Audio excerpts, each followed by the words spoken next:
It's a story about faith, family, and football. I'm concerned about where my players spend eternity. Bobby was a bigger-than-life figure to me. He expected me to be the best. The Seminoles are a win away from winning the school's first national championship. Come on, man. We can still win this thing. The life and legendary former college football coach Bobby Bowden now being presented in a new documentary called The Bowden Dynasty. Premieres this Sunday on the eve of the college football national championship. And joining us right now, the legend, Bobby Bowden. Good morning to you, Coach. Legend in the flesh. Good to be here. So that soundbite in there, you were worried about where your players were going to spend eternity. Well, you know, I found out in my latter years of coaching, I hate to say this, most of my boys did not have a father at home. They were raised by mothers or sisters or aunts or, but there was a male figure missing. And so I felt like we as coaches had to play that role in their life. You were their father figure. That's exactly, really, because we might be the closest thing they ever have to a father. You know what? Mm-hmm. Now, I was raised with a father. As long as I had him, I was the bravest kid in the neighborhood because I knew dadgum he's going to take care of me, you know? Mm-hmm. Then I see these kids coming up that never had that. Never had a male figure in the home. So I felt like our coaching staff had to fill that role, you know what? Because, again, just as I said, we might be the closest thing to a dad they ever have. Did you see them become better players as a result of that? Did you see the difference when they ultimately felt like they had a purpose, they had value? Oh, no doubt about it. You know, it's kind of like being loose. You know, if you're going to do something in a contest and some guy goes in there tight, he ain't going to win.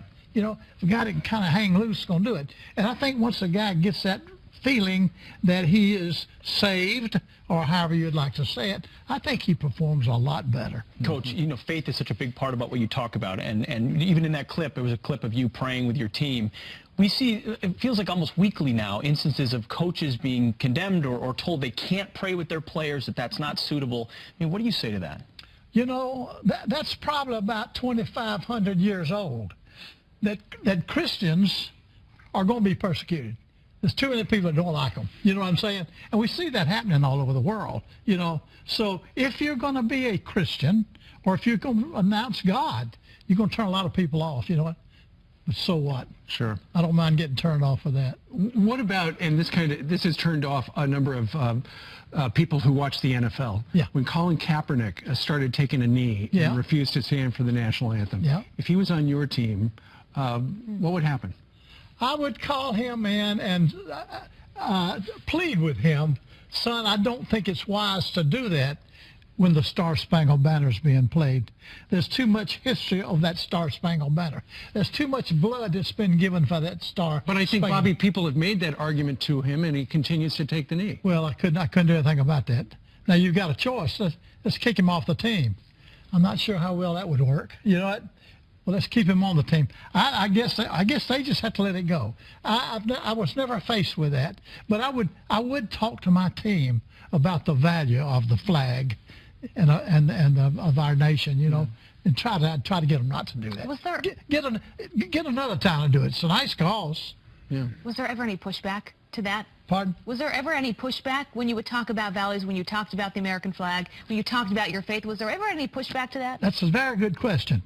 When I recruited boys, I would talk to their parents. I'd say, now, when your son comes to Florida State, I'm going to take him to church. I'm going to take him to a white church. Then the next Sunday, I'm going to take him to a black church. Why? 'Cause I just want them to see that they're welcome no matter what their race in our churches here at Florida. Because and you know what? You take mamas and daddies, even if they're bad, they want the kids to be good. You know what I'm saying? Absolutely. And so when I tell them that, they love it. I'm sure they did. The kids that you recruited later on, has it changed how coaching, interacting with younger people, millennials, has that changed at all, how you interact with them? Oh, it's changed. Has it changed? You know, I started coaching in 1953. I coached 57 years. Now, in 1953, that was after the war. You could tell the kid to do anything and he'd try to do it. Hey, son, I want you to run in that wall hard as you can. Okay, coach. Nowadays you have to sell him. Yeah. Son, if you'll do this, you can become a great player. Sure. You can be a professional football player. You know, if you'll do this, you got to sell him. Yeah. So it's a book, and it's also a documentary. The Bowden Dynasty premieres this Sunday. The book is available everywhere. Yeah. Bobby, thank you very much. Gosh, good to see you Coach, again. thank Good you to see very all Good of to you. have you Thank here. Take care of Happy yourself New here. Year. Thank you. Hey, Appreciate it. good to see you, babe. Love it. Well, take care.